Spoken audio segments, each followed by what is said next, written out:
Good day, everyone. Welcome to another lecture on operating systems. And इस particular lecture में हम file system के बारे में पढ़ेंगे, फाइल सिस्टम के स्ट्रक्चर के बारे में पढ़ेंगे.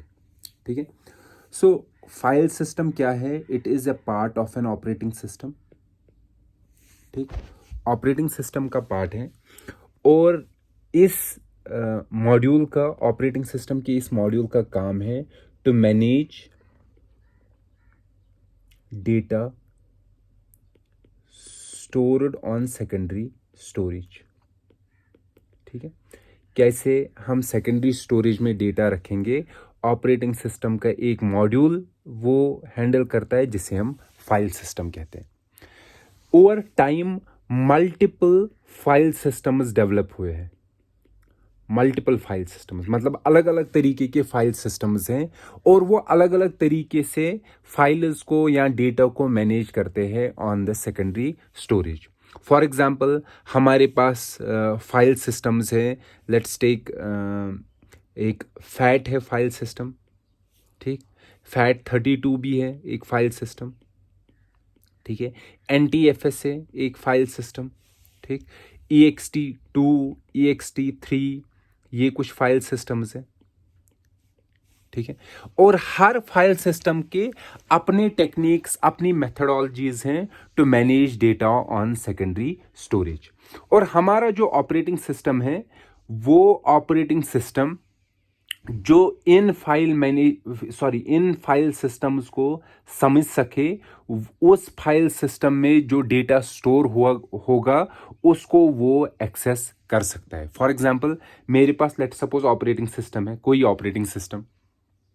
ठीक, ये ऑपरेटिंग सिस्टम है. लेट सपोज ये NTFS समझता है और EXT2 नहीं समझता है, इसको सपोर्ट नहीं करता है. इस फाइल सिस्टम को सपोर्ट कर रहा है, इसको सपोर्ट नहीं कर रहा है. तो उससे क्या होगा? उससे क्या होगा कि अगर मैंने किसी सेकेंडरी स्टोरेज में डेटा रखा है using this particular file system, मतलब इस फाइल सिस्टम के जो रूल्स है डेटा को हार्ड डिस्क में रखने के, कुछ रूल्स होते हैं. ठीक है. उन रूल्स के हिसाब से हमने ये इसमें डेटा रखा है इस सेकेंडरी स्टोरेज में. अगर यही सेकेंडरी स्टोरेज को मैं इस ऑपरेटिंग सिस्टम के साथ यूज करूंगा, ठीक, और ये ऑपरेटिंग सिस्टम इस EXT2 फाइल सिस्टम को समझ ही नहीं रहा है, तो वो यहां से डेटा करेक्टली रीड नहीं कर पाएगा. ठीक है. तो ऑपरेटिंग सिस्टम जिन जिन फाइल सिस्टम्स को सपोर्ट करता होगा, मतलब जिन जिन फाइल सिस्टम्स के रूल्स प्रोसीजर्स को समझता होगा, उन्हीं फाइल सिस्टम के बेसिस पे जो डेटा सेकेंडरी स्टोरेज में होंगे उन डेटा को वो समझ सकता है और रीड कर सकता है, प्रॉपरली रीड कर सकता है. ठीक है. तो हमें यही फाइल सिस्टम के बारे में पढ़ेंगे. यहां तो हम कोई जनरल फाइल सिस्टम नहीं कोई स्पेसिफिक फाइल सिस्टम नहीं पढ़ेंगे. हम इसमें कुछ बेसिक कंसेप्ट्स पढ़ेंगे. उन बेसिक कंसेप्ट से आप कोई भी फाइल सिस्टम उठा के समझ सकते हो. ठीक है. तो हम यहां डिस्कस करेंगे एक सिंपल सा फाइल सिस्टम, जिससे हम कोशिश करेंगे कि आपको समझ आ जाए, पूरा समझ आ जाए. एक फाइल सिस्टम है वेरी सिंपल फाइल सिस्टम. ये कोई फाइल सिस्टम यूज तो नहीं होता है, बट हम ये पढ़ेंगे टू अंडरस्टैंड कि फाइल्स कैसे मैनेज होती है ऑन द हार्ड डिस्क. ठीक है. तो ये फाइल सिस्टम क्या करता है? देखो, वेरी सिंपल फाइल सिस्टम जो है ये क्या करता है, जो हमारा डिस्क है, ये लेट सपोज मेरे पास डिस्क है, ये डिस्क को डिवाइड करता है इनटू ब्लॉक्स, या कोई भी फाइल सिस्टम डिस्क को डिवाइड करता है इनटू ब्लॉक्स. लेट्स से ये हमारे पास ब्लॉक्स है. ठीक, ये हम यहां हम डिस्क बोलेंगे और ये इसके ब्लॉक्स हैं. ये मल्टीपल ब्लॉक्स है और इन ब्लॉक्स को एड्रेस देता है 0 1 2 डैश डैश करके. ठीक, ये है 0 ब्लॉक, ये है 1 ब्लॉक, ये है सेकेंड, ऐसे ही हमारे आगे ब्लॉक्स हैं. फिर क्या करता है, जब ब्लॉक्स में डिवाइड किया, ये हमारे पूरे ब्लॉक्स आ गए. इन ब्लॉक्स में कुछ ब्लॉक्स होते हैं जिनको हम डेटा ब्लॉक्स बोलते हैं. Data blocks. डेटा ब्लॉक्स वो ब्लॉक्स होते हैं जिनमें हम डेटा स्टोर करते हैं। मतलब क्या डेटा स्टोर करते हैं? जो फाइल होती है, ठीक है, लेट सपोज कोई फाइल है और ये फाइल लेट से हम एज्यूम करते हैं every block is of 4 KB। Let suppose ये फाइल जो है ये 16 KB की है, तो इस फाइल को कितने ब्लॉक्स चाहिए? 4 ब्लॉक्स चाहिए, क्योंकि हर ब्लॉक में 4 KB है, तो टोटल कितने ब्लॉक्स चाहिए इसे? 4। तो 4 ब्लॉक्स में जो इसे डेटा रखना है ना, वो हम उन्हीं ब्लॉक्स में रखेंगे जो डेटा ब्लॉक्स होंगे। तो मतलब ये जो हमारे पास ब्लॉक्स हैं, इनमें ये लेट सपोज ये ब्लॉक्स हैं लेट से, जिनमें डेटा ब्लॉक्स हैं, जिनको हम डेटा ब्लॉक्स बोलेंगे, जिनमें हम डेटा स्टोर करेंगे। ठीक है, तो एक दूसरा होता है कुछ ब्लॉक्स जो हम यूज करते हैं to store meta data about files. ठीक है, क्या मतलब meta data to store meta data about files? उसका क्या मतलब है? लेट सपोज मेरे पास ये, मैंने आपको फाइल बोली, ये फाइल जो है, ये फाइल का नाम था foo.txt लेट से, और मैंने बोला ये 16 KB की है। जब ये 16 KB की है, हमने इसे कितने डेटा ब्लॉक्स में रखा होगा? 4। तो किन डेटा ब्लॉक्स में हमने ये सेव रखा है? ये इंफॉर्मेशन कहां कहां ये फाइल सेव है, किस किस डेटा ब्लॉक में इसका डेटा है, ठीक है, ये इंफॉर्मेशन, या ये फाइल का नाम क्या है, नेम, ठीक, ये इंफॉर्मेशन, ये कब क्रिएट हुई है, मतलब इसका क्रिएशन टाइम, ठीक है, इसका साइज, ठीक, इसमें जो परमिशंस है, ये सारा इंफॉर्मेशन हम इन ब्लॉक्स में रखते हैं। ठीक है, और ये ब्लॉक्स को हम ज्यादातर, इन ब्लॉक्स को हम आइनोड ब्लॉक्स बोलते हैं। ठीक है, ये आइनोड ब्लॉक्स क्या होते हैं? असल में हमारे फाइल सिस्टम में एक टेबल होता है जिसे हम बोलते हैं आइनोड टेबल, और ये आइनोड टेबल में मल्टीपल एंट्रीज होती है। ठीक है, और इन एंट्रीज को हम आइनोड ब्लॉक्स सॉरी आइनोड्स बोलते हैं। ठीक है, और इस आइनोड में क्या होता है? इस आइनोड में फाइल का इंफॉर्मेशन होता है। ठीक है, तो मतलब जो भी मैंने फाइल बनाई ना foo.txt, उसका एक आइनोड बन जाता है। आइनोड मतलब इस टेबल में एक एंट्री उसकी आ जाती है, और उस एंट्री में हम ये इंफॉर्मेशन रखते हैं जो मैंने यहां इंफॉर्मेशन बोली। ठीक है, ये उसके आइनोड में हम रखते हैं, और इस आइनोड का जो इंडेक्स होगा लेट्स सपोज 5, ये इस फाइल का आइनोड नंबर होगा। ठीक है, तो ये जो आइनोड्स है, ये वाले मतलब जिनमें हमने फाइल का मेटा डेटा रखा है, ये आइनोड्स भी तो हमें डिस्क पे स्टोर रखने हैं। ठीक है, तो इन ब्लॉक्स में जिनमें हम आइनोड टेबल सेव रखते हैं, उनको हम आइनोड ब्लॉक्स बोलेंगे। ठीक है, तो ये थे हमारे डेटा ब्लॉक्स जिनमें डेटा स्टोर है, और ये हमारे हैं आइनोड ब्लॉक्स। देखिए, मैं जो आपको यहां दिखा रहा हूं, ये जरूरी नहीं हर फाइल सिस्टम में इसी तरीके से हो। अलग अलग फाइल सिस्टम्स है, उन्होंने अलग अलग तरीके से किया होगा, बट बेसिक कंसेप्ट यही है। ठीक है, उसके बाद अब देखिए हमने क्या किया। हमारे पास ये पूरा डिस्क था जिसको हमने डिवाइड किया, कुछ ब्लॉक्स हैं, लेट सपोज ये वाले ब्लॉक्स हैं। ठीक, इनको हमने बोला इन ब्लॉक्स में हम सिर्फ डेटा सेव रखेंगे, इसलिए इनको डेटा ब्लॉक्स बोलते हैं। ठीक है, उसके बाद कुछ और ब्लॉक्स हैं, ये वाले। ठीक है, इसमें हम आइनोड टेबल या हम बोलेंगे आइनोड सेव रखेंगे, इसलिए इनको आइनोड ब्लॉक्स बोलते हैं। अब देखिए, अब हमारे पास आइनोड ब्लॉक्स हैं और हमारे पास डेटा ब्लॉक्स हैं। इन आइनोड ब्लॉक्स और इन डेटा ब्लॉक्स में कुछ ब्लॉक्स होंगे जिनको हम यूज कर रहे हैं, कुछ फ्री होंगे, ठीक है। तो ये पता रखना कौन से blocks, which blocks are free, कौन से फ्री है, ये हमें कैसे पता चलेगा, या कौन से यूज्ड है ये कैसे पता चलेगा।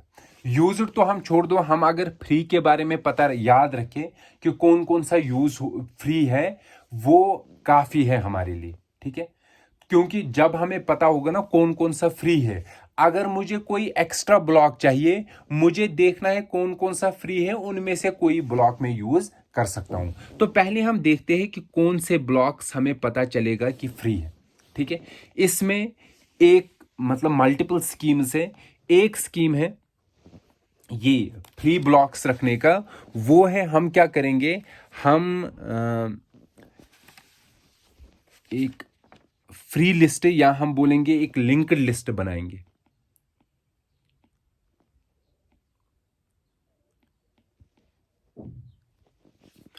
ठीक, क्या मतलब लिंक्ड लिस्ट? हम देखिए हम क्या करेंगे, जो पहला फ्री ब्लॉक है ना, फर्स्ट फ्री ब्लॉक, जो पहला फ्री ब्लॉक है, ठीक है, उसका एड्रेस, पहले फ्री ब्लॉक का इसका एड्रेस, ठीक है, हम किसी स्पेशल ब्लॉक में रखेंगे, ठीक है। लेट सपोज जो पहला ब्लॉक है ना यहां डिस्क का पहला ब्लॉक क्या था, 0, इसको हम स्पेशल ब्लॉक बोलेंगे, ठीक है, या हम इसको सुपर ब्लॉक बोलते हैं, ठीक। सुपर ब्लॉक भी बोल सकते हैं, स्पेशल ब्लॉक भी बोल सकते हैं, ठीक है, अलग अलग नाम से इनको बोलते हैं। कुछ इसे वॉल्यूम कंट्रोल ब्लॉक भी बोलते हैं, क्योंकि इस ब्लॉक में ये जो है ना सुपर ब्लॉक, इस ब्लॉक में इस पूरे फाइल सिस्टम का इंफॉर्मेशन होता है। वो हम आहिस्ता आहिस्ता देखेंगे क्या क्या इंफॉर्मेशन। तो मैं क्या बोल रहा हूं, हमें पता करना था कौन से ब्लॉक्स फ्री है, ये इंफॉर्मेशन हमें कहीं रखनी थी। तो मैंने क्या बोला, हम लिंक्ड लिस्ट यूज करेंगे। क्या लिंक्ड लिस्ट यूज करेंगे, जो पहला फर्स्ट फ्री ब्लॉक है ना, उसका एड्रेस इस स्पेशल ब्लॉक में रखेंगे, या जिसे हम सुपर ब्लॉक में बोलेंगे, ठीक है। तो ये जो हमारा सुपर ब्लॉक है ना, इसमें हमने क्या सेव रखा, इसमें हमने एड्रेस रखा, मतलब पॉइंटर रखा, तो यह फर्स्ट फ्री ब्लॉक, यहां कोई फ्री ब्लॉक है, तो ये इसको पॉइंट कर रहे हैं। ये जो फ्री ब्लॉक है, इसमें हम एड्रेस रखेंगे of the next free block, ठीक है, जो दूसरा होगा उसमें रखेंगे address of next free block, ठीक, उसमें रखेंगे address of next free block, और जो लास्ट वाला होगा उसमें नल रखेंगे सेव, मतलब इसके बाद कोई फ्री नहीं। ये सिंपल है। तो इससे क्या होगा, अगर मुझे कभी फ्री ब्लॉक चाहिए, सिंपल एक फ्री ब्लॉक चाहिए, मैं क्या करूंगा, मैं इस सुपर ब्लॉक में जाऊंगा, इसमें देखूंगा पहले का जो है, ठीक है, मैं क्या करूंगा, मैं इसी को यूज करूंगा, ठीक। जब मैंने इसको यूज किया ना, ये यूज हुआ, यहां सिर्फ मुझे अपडेट करना है, यहां अब ये पॉइंट करेगा इस वाले को, क्योंकि ये वाला यूज हो गया। या कोई और मेथडोलॉजी हम यूज कर सकते हैं, ठीक है। इसे हम बोलते हैं लिंक्ड लिस्ट के बेसिस पे फ्री डेटा मैनेज करना। या इसका और एक मॉडिफिकेशन है। मॉडिफिकेशन क्या है, वो सिंपल मॉडिफिकेशन है, हम ऐसे रखेंगे। लेट सपोज सुपर ब्लॉक में हम रखते थे पहले फ्री ब्लॉक का एड्रेस, ठीक है, तो इसमें इस वाले में हम क्या रखते थे, नेक्स्ट का एड्रेस। हम सिर्फ नेक्स्ट का एड्रेस नहीं रखेंगे, अगर लेट सपोज जो नेक्स्ट है ना, नेक्स्ट के बाद 3 ब्लॉक्स कंटिन्यूअसली फ्री है, ये भी फ्री है, ये भी फ्री है, ये भी फ्री है, जो पहली स्कीम थी ना उसमें हमें क्या करना था, इसमें हम रखते थे नेक्स्ट का, इसमें रखते फिर पॉइंटर नेक्स्ट का, इसमें रखते पॉइंटर नेक्स्ट का। लेकिन यहां हम थोड़ा कुछ सेव कर सकते हैं। कैसे सेव कर सकते हैं, अगर मैं बोलूंगा ना ये वाला पॉइंट कर रहा है इस फ्री को, ठीक है, और ये पॉइंट कर रहा है यहां एक ब्लॉक को, लेकिन उसके साथ 3 कंटिन्यूअस फ्री है। तो जहां 3 कंटिन्यूअस फ्री है ना, मैं सिर्फ नेक्स्ट का पॉइंटर नहीं रखूंगा, मैं ये भी रखूंगा कि नेक्स्ट के साथ कितने और एक्स्ट्रा फ्री है, वो कितने हैं, 2। ठीक है, तो मुझे इस नेक्स्ट वाले में और 2 का पॉइंटर सेव रखने की जरूरत नहीं है, क्योंकि इसी से मुझे पता चलेगा एक तो ये वाला फ्री है और इसके बाद वाले और 2 फ्री है। ठीक, तो ये एक स्मॉल मॉडिफिकेशन है फ्री लिस्ट को मैनेज करना, इसे हम ग्रुपिंग भी बोलते हैं।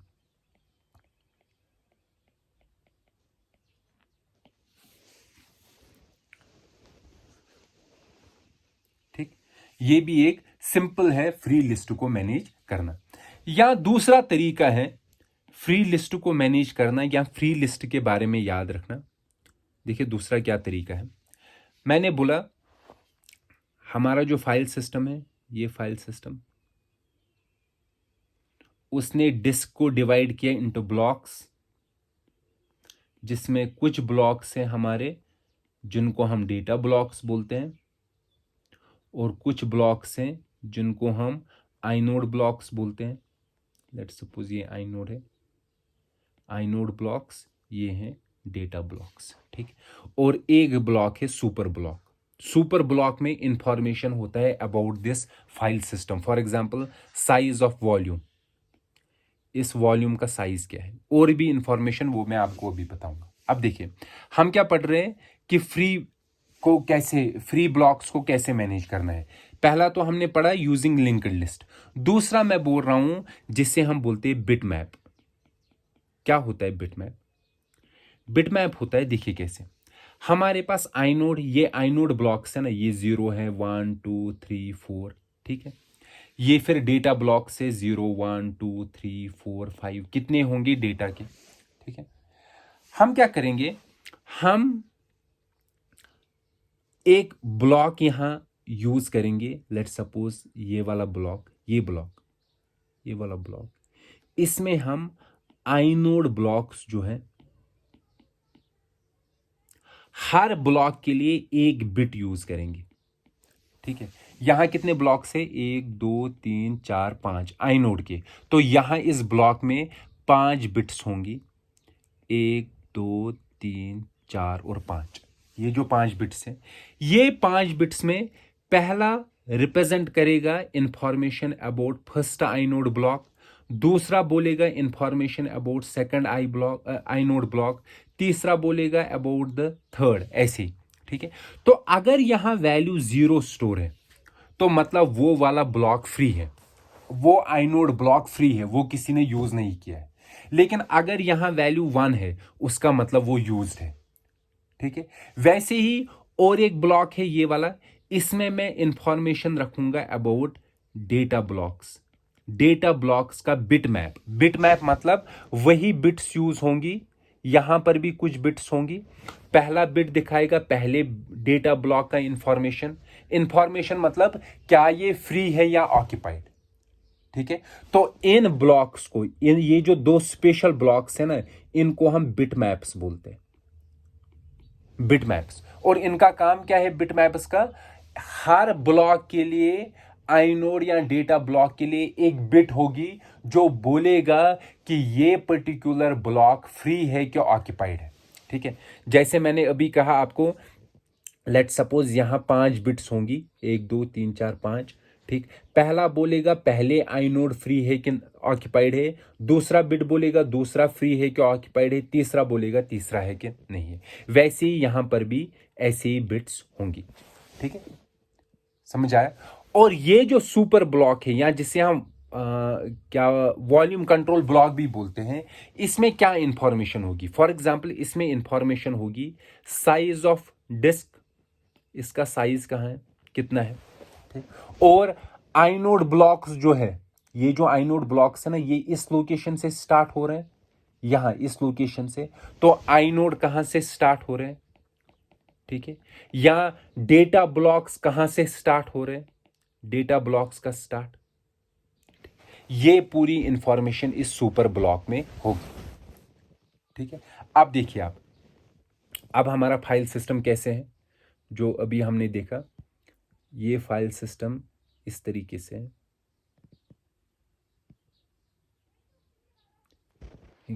इसमें कुछ ब्लॉक्स हैं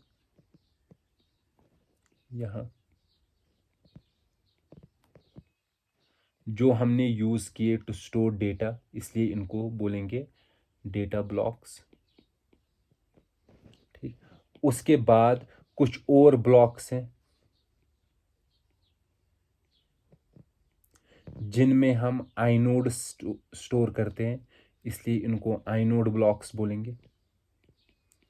ठीक, कुछ और ब्लॉक्स हैं जिनमें हम फ्री स्पेस के बारे में इंफॉर्मेशन रख रहे हैं। ठीक, और अगर हम फ्री स्पेस मैनेजमेंट के लिए बिटमैप यूज करेंगे तो इनको हम, इस वाले को आइनोड का बिटमैप बोलेंगे, इस वाले को डेटा का बिटमैप बोलेंगे।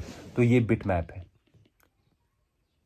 ठीक, और ये वाला ब्लॉक जो रहा अब, इसको हम बोलेंगे सुपर ब्लॉक। सुपर ब्लॉक और वॉल्यूम कंट्रोल ब्लॉक। ठीक है, इस ब्लॉक में, इस सुपर ब्लॉक में इंफॉर्मेशन होती है पूरा कि आइनोड कहाँ से स्टार्ट हुए, इस वॉल्यूम का, जो ये पूरा वॉल्यूम है ना, इस वॉल्यूम का साइज कितना है। ठीक है, ये पूरी इंफॉर्मेशन सुपर ब्लॉक में होती है।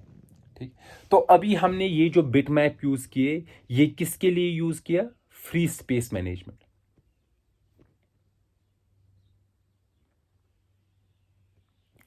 ठीक, अभी जो हम वेरी सिंपल फाइल सिस्टम बोल रहे हैं ना, हम पढ़ेंगे, उसमें हम लिंक्ड यूज नहीं करते, लिंक्ड लिस्ट यूज नहीं करते हैं, उसमें हम बिटमैप यूज करते हैं। ठीक है, तो आगे जो जो हम पढ़ेंगे ना, बिटमैप के बेसिस पे ही पढ़ेंगे। ठीक, अब देखिए, अब अगर मुझे कोई फाइल है, उसको एक डेटा ब्लॉक चाहिए। क्यों डेटा ब्लॉक चाहिए, लेट सपोज इस फाइल में मुझे कुछ राइट करना है, राइट करना है, तो नया डेटा ब्लॉक चाहिए जिसमें मैं इसका डेटा सेव रखूंगा। तो सबसे पहले मुझे क्या करना है, मुझे डेटा बिटमैप देखना है। डेटा बिटमैप, डेटा बिटमैप में ये जो डेटा बिटमैप है, इसमें मुझे देखना है कौन सा डेटा ब्लॉक फ्री है। जो फ्री होगा उसको यूज करूंगा, यूज करके वो राइट करूंगा। और ये जो डेटा बिटमैप का है ना, ये बिटमैप, ये भी मुझे अपडेट करना है। ठीक है, तो आपको याद रखना है, जब हम फाइल को अपडेट करते हैं ना, जब फाइल में राइट करते हैं, तो दो चीजें राइट करनी पड़ती है। पहला, एक तो डेटा ब्लॉक जिसमें राइट करना है डेटा, दूसरा बिटमैप, बिटमैप भी अपडेट करना है, बिटमैप ब्लॉक। क्यों अपडेट करना है, क्योंकि ये जो डेटा ब्लॉक मैंने यूज किया है, ये अभी तक फ्री था, तो इसकी जो बिट यहां थी ना, उसका वैल्यू 0 था। लेकिन अब मैंने उसे यूज किया, जब यूज किया तो वो ऑक्यूपाइड हुआ, ऑक्यूपाइड हुआ तो उसकी बिट मैप की बिट जो 0 थी, अब क्या बनानी है, 1। तो मतलब वो ब्लॉक भी अपडेट करना है। तो हर राइट में हमें दो चीजें अपडेट करनी पड़ती है, डेटा ब्लॉक भी और बिटमैप ब्लॉक भी। यह आपको ध्यान रखना है। अब देखिए, अब अगर मैंने फाइल जो है, फाइल है, उसका डेटा स्टोर है, स्टोर ऑन डिस्क। ठीक है, डिस्क में कहां है, ब्लॉक्स में। ठीक, तो मतलब हर कोई जो फाइल है ना, उसको हमें ब्लॉक्स देने पड़ते हैं। जिन ब्लॉक्स में, जिन डेटा ब्लॉक्स में ये क्या सेव रखेगा, अपना डेटा सेव रखेगा। तो अब हम यही देखते हैं कि ये जो हम डेटा ब्लॉक्स देते हैं, किसको देते हैं, फाइल को, ये हम कैसे देते हैं। ठीक है, तो ये जो एलोकेशन ऑफ ब्लॉक्स है, इसके बारे में हम थोड़ा पढ़ते हैं। एलोकेशन ऑफ ब्लॉक्स कैसे होता है,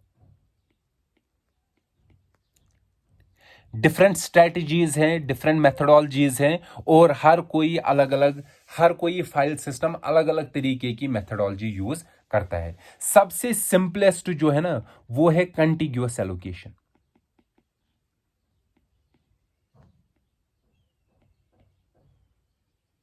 कंटिग्यूअस एलोकेशन का क्या मतलब है, कि हम क्या करते हैं, जो फाइल है, ठीक है, हर फाइल को एक कंटिग्यूअस डेटा ब्लॉक्स दिए जाते हैं। मतलब अगर मेरे पास ये फाइल सिस्टम है, इसमें लेट सपोज ये 3 डेटा ब्लॉक्स फ्री है, 1 2 और 3 तीनों फ्री है, तीनों कंटिग्यूअस है और फाइल को 3 ही ब्लॉक्स चाहिए, तो पूरे तीनों के तीनों इसी को दिए जाएंगे। ठीक है, लेकिन इसमें प्रॉब्लम है। प्रॉब्लम क्या है? वो है एक्सटर्नल फ्रेगमेंटेशन। एक्सटर्नल फ्रेगमेंटेशन मतलब लेट सपोज ये 2 डेटा ब्लॉक्स फ्री है, ये वाले, और फिर जो ये वाला डेटा ब्लॉक्स है ये ऑक्यूपाइड है, फिर यहां फ्री है और फिर ऑक्यूपाइड है। ठीक, इसको कितने चाहिए थे? 3। यहां फ्री कितने हैं? 1 2 और 3, लेकिन हम इसको ये नहीं दे सकते। क्यों? क्योंकि ये कंटिग्यूअस नहीं। ठीक, तो यहां अवेलेबल है पर हमें प्रॉब्लम है कि ये कंटिग्यूअस नहीं है, तो ये एक्सटर्नल फ्रेगमेंटेशन का इशू है कंटिग्यूअस में। ठीक, तो इसलिए हम कंटिग्यूअस नहीं करेंगे, हम दूसरा और एक मेथड देखते हैं जिसको हम बोलते हैं लिंक्ड एलोकेशन।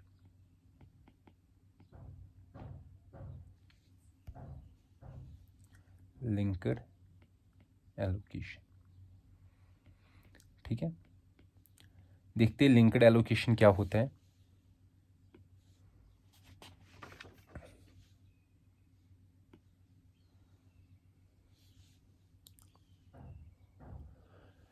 देखिए हम क्या करते हैं, जो फाइल है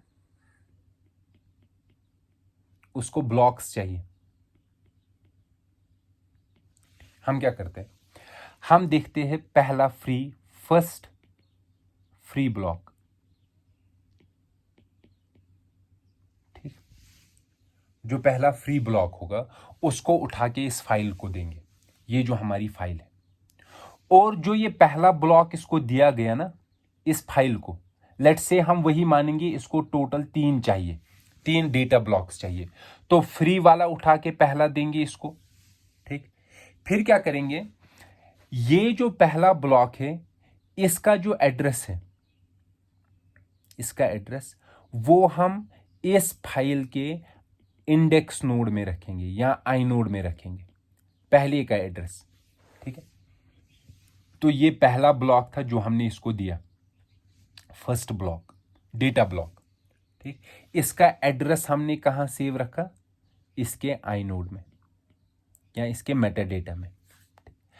अब जो पहला ब्लॉक है, ठीक, उसमें हम एड्रेस रखेंगे जो नेक्स्ट ब्लॉक इसको दिया जाएगा, इसी फाइल को नेक्स्ट जो दिया जाएगा उसका एड्रेस रखेंगे। तो यहां ये अपना डेटा रखेगा, इस फाइल, इसमें भी, लेकिन आपको याद रखना है कि इस ब्लॉक में भी एक स्पेस यूज होगी to store the address of next block जो इस फाइल को दिया जाएगा, और इसमें रखा जाएगा एड्रेस ऑफ नेक्स्ट ब्लॉक जो इसको फाइल को दिया गया है। तो कितने हैं? 3। ठीक, इसमें आप लास्ट में रखेंगे नल मतलब कि इसके बाद इस फाइल को कोई नेक्स्ट डेटा ब्लॉक नहीं है। तो मतलब टोटल इसको कितने डेटा ब्लॉक से? 3। ठीक, अब लेट सपोज कुछ टाइम के बाद इस फाइल को 4th चाहिए और एक डेटा ब्लॉक चाहिए, तो हम क्या करेंगे, पहले देखेंगे फ्री में कौन सा ब्लॉक फ्री है, तो जो वाला फ्री होगा हम क्या करेंगे, इसमें ये नल उठा के यहां लिंक इसके साथ करेंगे और यहां नल डाल देंगे, और अब फाइल का जो एक्स्ट्रा डेटा है वो हम यहां डाल सकते हैं। ठीक है, इसे बोलते हैं हम लिंक्ड एलोकेशन। ठीक, लिंक्ड एलोकेशन में हमें क्या करना पड़ता है, इसका जो डिसएडवांटेज है ना, जब मुझे फाइल ट्रावर्स करनी है, ठीक, हर ब्लॉक का, अगर मुझे नेक्स्ट ब्लॉक का एड्रेस चाहिए, मुझे यहां जाना है, फिर यहां से यहां जाना है, फिर यहां से यहां जाना है। ठीक है, मतलब एक तरीके से ब्लॉक्स को एक्सेस करना है to get the address of next block. ठीक, इसको थोड़ा सिंपलीफाई किया गया है इस लिंक्ड एलोकेशन का।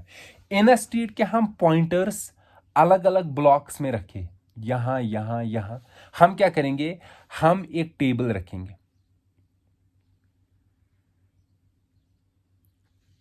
ठीक, इस टेबल में हम क्या रखेंगे, इस टेबल में हर डेटा ब्लॉक का इंडेक्स होगा, मतलब जितने भी हमारे फाइल सिस्टम में डेटा ब्लॉक से उनका इंडेक्स होगा। For example data block 0 1 2 3 4 5 6 7 8 9 10, let's see. अब देखो जो फाइल है ना, मेरे पास जो फाइल मुझे चाहिए बनानी है, लेट्स से foo.txt, इसको कितने ब्लॉक्स चाहिए? 3 ब्लॉक्स चाहिए। ठीक है, तो हम क्या करेंगे, हम आप देखिए हम क्या करेंगे फाइल सिस्टम में, इसे 3 ब्लॉक्स चाहिए, 3 डेटा ब्लॉक्स चाहिए। ठीक, हम क्या, इनमें से जो अवेलेबल होंगे ना 3, लेट सपोज अवेलेबल है ये वाला, 2 अवेलेबल है और 5 अवेलेबल है और लेट सपोज 9 अवेलेबल है, ये तीन अवेलेबल है, ये अभी किसी ने यूज नहीं किए। ठीक, तो हम इसको एक तो सेकंड देंगे, second data block, 5th data block और 9th डेटा ब्लॉक। ठीक है, ये किसको दिया हमने? foo.txt। और foo.txt का अपना आइनोड होगा, उस आइनोड में हम सेव रखेंगे पहले डेटा ब्लॉक कौन है? सेकंड डेटा ब्लॉक जो इसको दिया गया। ठीक है, मतलब ये वाला डेटा ब्लॉक, इसका नंबर रखा, और उसके बाद हम इसकी जो इस टेबल में एंट्री है ना, ये सेकंड पे रखेंगे कि सेकंड के बाद इसको कौन सा दिया गया है, वो कौन सा है? 5th, तो यहां सेव रखेंगे 5th के बाद और कौन सा दिया गया है? 9th, तो यहां सेव रखेंगे 9th। यहां 9th पे कोई दिया गया है नहीं, ठीक है ना, जहां कहीं कोई नहीं दिया गया होगा यहां नल रखेंगे, नल या 0 रखेंगे, 0 मतलब इसके बाद कोई नहीं है, ये इसका लास्ट ब्लॉक है।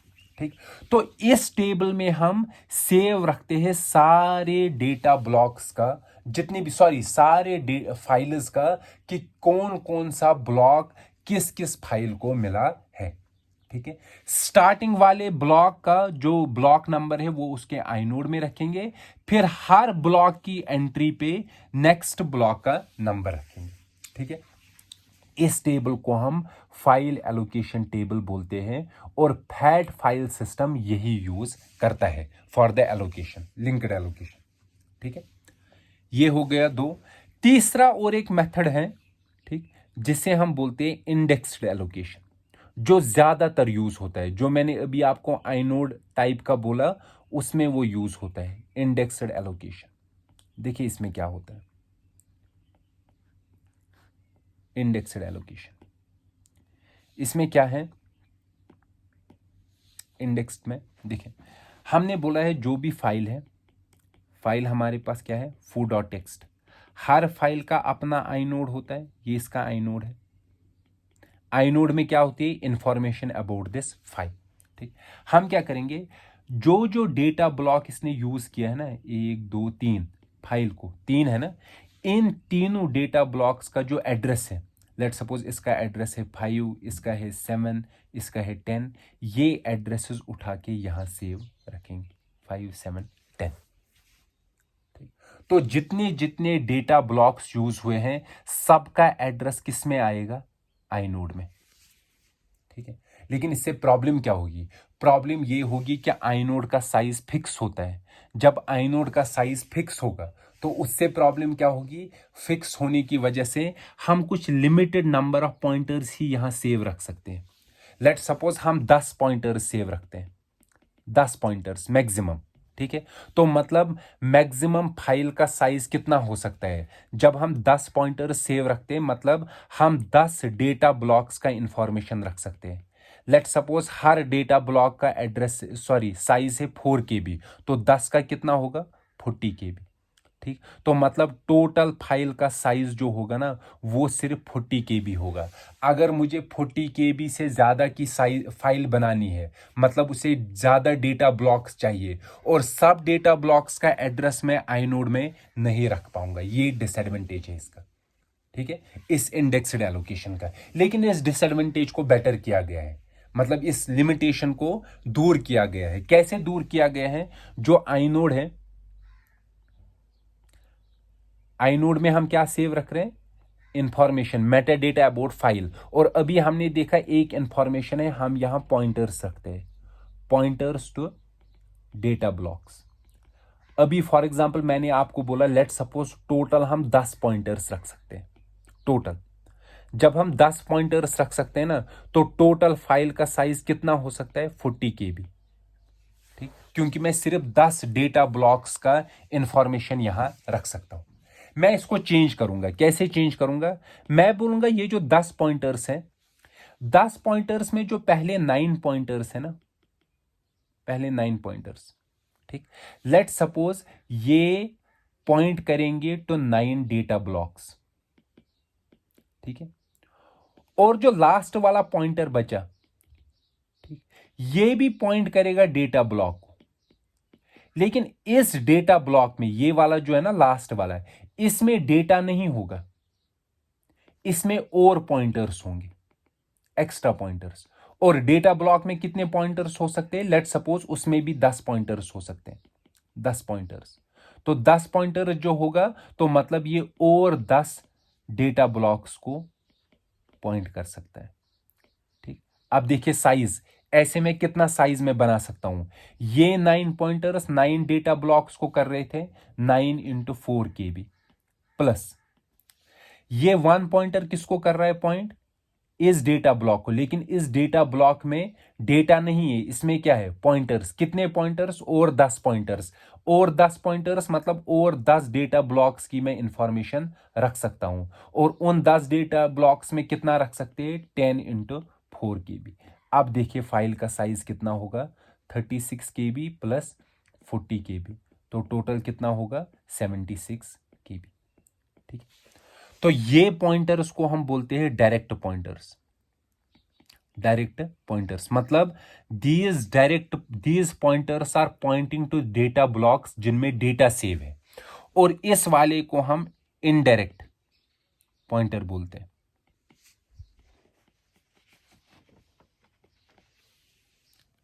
ठीक है। इनडायरेक्ट पॉइंटर मतलब ये पॉइंट करता है एक डेटा ब्लॉक को, लेकिन उस डेटा ब्लॉक में डेटा नहीं है, ठीक है, डेटा नहीं है, उसमें क्या है, 10 पॉइंटर्स, 10 और पॉइंटर्स मतलब 10 नए डेटा ब्लॉक्स का एड्रेस, ठीक है, और उन डेटा ब्लॉक्स में डेटा हम रख सकते हैं। इनडायरेक्ट पॉइंटर भी बोलते हैं या सिंगल इनडायरेक्ट पॉइंटर, ठीक।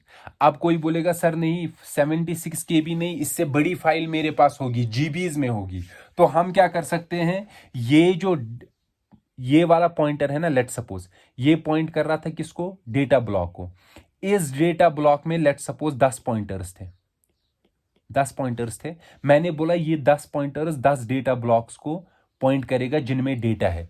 अब हम बोलेंगे ये जो 10 पॉइंटर्स है ये 10 डेटा ब्लॉक्स को पॉइंट कर रहा है, लेकिन उन डेटा ब्लॉक्स में जिनको पॉइंट कर रहा है ना, उनमें हर एक में और 10-10 पॉइंटर्स है जो 10 डेटा ब्लॉक्स को पॉइंट करेगा जिनमें डेटा सेव है, ठीक। अभी आप देखिए जो पॉइंटर है, पहला पॉइंटर जो 1 पॉइंटर है, it is pointing to data block, लेकिन इस डेटा ब्लॉक में डेटा नहीं है, इसमें क्या है, 10 पॉइंटर्स, 10 पॉइंटर्स मतलब it is pointing to 10 data blocks, ठीक है।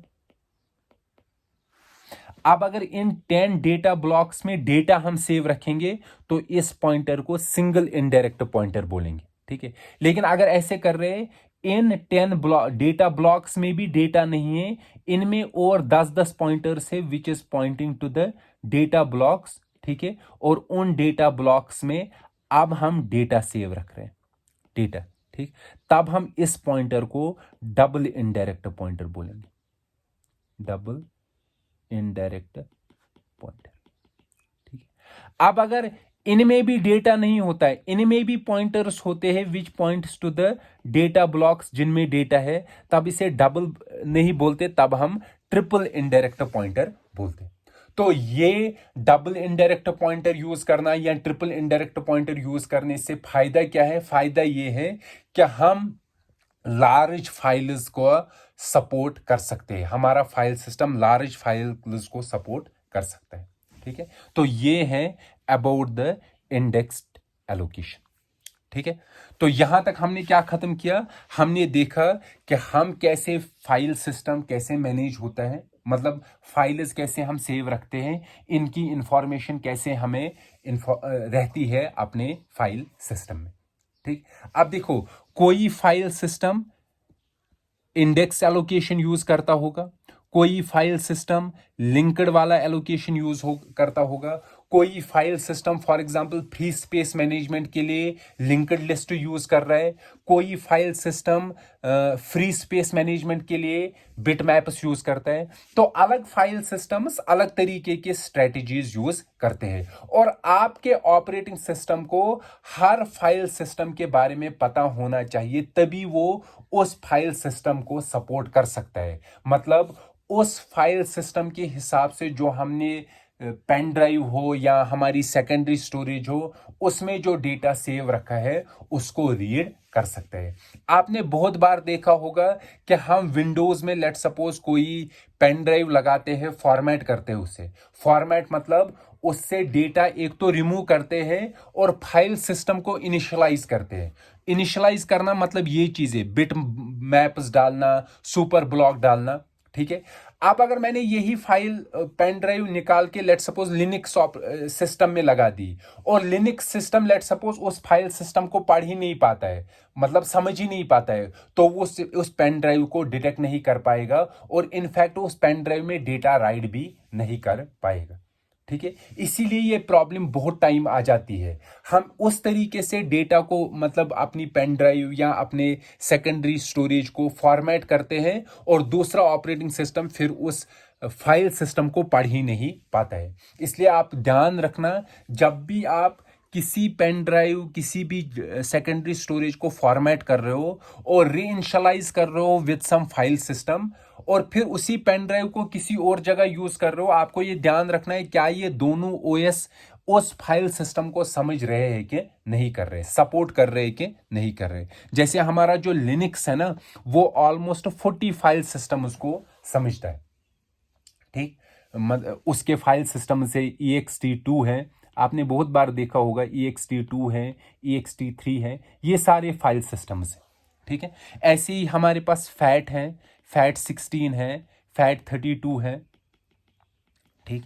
और हमारे पास NTFS है जो विंडोज ज्यादातर यूज करता है, ठीक। ये फाइल सिस्टम्स भी, ये वाले भी हमारे पास फाइल सिस्टम से, या यूनिक्स का है UFS, यूनिक्स फाइल सिस्टम, ठीक है। And this file system is based on Berkeley's fast file system, उसके बेसिस पे ये है, ठीक।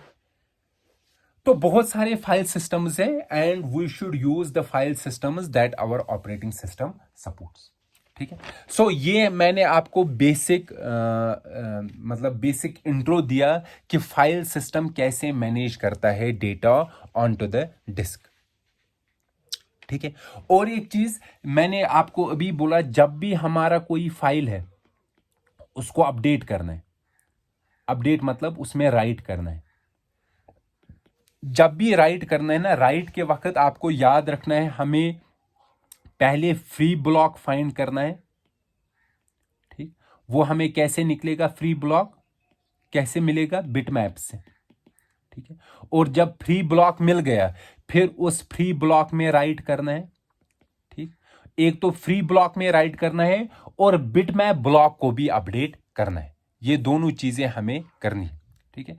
बहुत सारे इसमें ना मॉडिफिकेशंस आई है या इंप्रूवमेंट्स आई है अपडेट करने के, ठीक। कैसे इंप्रूवमेंट्स आए हैं, फॉर एग्जांपल देखो, अगर मैंने फाइल में राइट किया, ठीक, इन स्टेट क्या हम डायरेक्टली इसको राइट करें डिस्क में, हम बहुत टाइम इसको ना किसी कैश में राइट करते हैं, ठीक। जब कैश में राइट किया, जब हमारी कैश में बहुत सारा डेटा आया, फिर हम एक साथ उस डेटा को डिस्क में लिखते हैं, ठीक है। उससे हमें क्या फायदा है, लेट सपोज मैंने अभी 1 KB का डेटा राइट किया, फिर 1 KB का किया, इन स्टेट की मैं बार बार डिस्क में 1 KB राइट करूं, मुझे जब एक साथ लेट सपोज 4 KB डेटा आया, 4 KB ब्लॉक का साइज होता है, इस पूरे 4 KB को उठा के एक बार डिस्क में लिखूंगा, तो उससे हमारा टाइम बच जाएगा, ठीक। लेकिन इसमें प्रॉब्लम क्या है, इस वाले में कैशिंग यूज करने में, इसमें प्रॉब्लम है कि कभी कभी आपने कैश में डेटा राइट किया, ठीक है, और डिस्क में नहीं लिखा, और उसी वक्त पावर ऑफ हो गया, ठीक है। और पावर ऑफ हुआ तो ये जो मैंने डेटा राइट किया था ना, ये डिस्क में गया ही नहीं, ये डिस्क में गया नहीं, तो ये लूज हो सकता है, ठीक है। ये कभी कभी इसमें प्रॉब्लम हो सकती है। So this was the basic introduction about the file system और कैसे हम फाइल मैनेज करते हैं on to the secondary storage. अब जो लास्ट पार्ट हमें इस चीज में पढ़ना है ना, वो है reliability of A file system.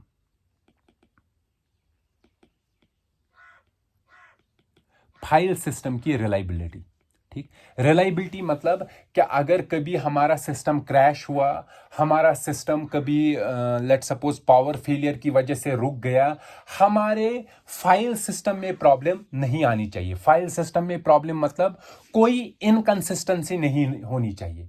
क्या इनकंसिस्टेंसी? फॉर एग्जांपल मेरा एक डेटा ब्लॉक है, ठीक।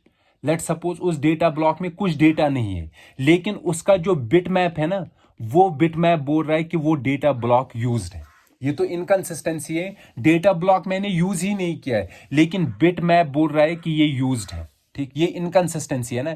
ये क्यों होगा, कैसे होगा, ठीक है, ये हम देखेंगे इस reliability of A file system में, और हम सिस्टम को कैसे कंसिस्टेंट बना सकते हैं, रिलायबल बना सकते हैं। तो नेक्स्ट लेक्चर में हम इसके रिलेटेड डिस्कस करेंगे। So let's meet in the next lecture. Till then, good bye.